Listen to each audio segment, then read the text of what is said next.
जी। राजा साहब, फायज ईसा साहब का बड़ा वजनी रोल होगा इस सारे मामले में। क्या फैसला करते हैं, और जमकर फैसला करते हैं आइन के मुताबिक, कानून के मुताबिक।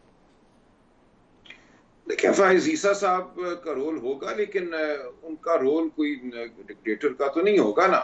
अब जो सुप्रीम कोर्ट में इस वक्त जो एक सोच है, वो ये है कि बेंच बनाने का जो इख्तियार है वो एक फर्द वाहिद का नहीं होना चाहिए, चीफ जस्टिस साहब का नहीं होना चाहिए, बल्कि एक कानून भी है जिस पे बहस हो रही है कि 3 मेंबर कमेटी हो। दीगर जो जज साहिबान हैं उनका भी ये ख्याल है कि 7 या 9 सीनियर तरीन जो जज साहिबान हैं उन पर मुश्तमिल एक मुस्तकिल बेंच होना चाहिए इस नौयत के आईनी जो आज अतर मुकदमात हैं निल्ला साहब ने उनके। आज भी उसका जिक्र किया है कि चीफ जी। जस्टिस के अगर पास बहुत ज़्यादा पावर्स हैं, आज भी उन्होंने जिक्र किया है। जी, तो मुझे यही नजर आता है कि इस दौर में चीफ जस्टिस फायज ईसा साहब के दौर में ये वन मैन शो नहीं होगा।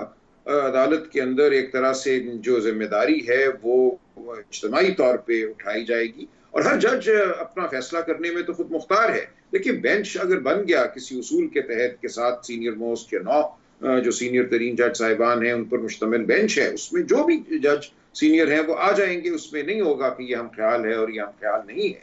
तो उसके बाद हर जज जो है खुद मुख्तार है, अपने जहन के मुताबिक, अपनी समझ के मुताबिक, अपने सही। ज़मीर के मुताबिक फैसला करेगा। इसलिए मैं नहीं समझता कि चीफ जस्टिस साहब का कोई और जज साहिबान से ज्यादा रोल होगा।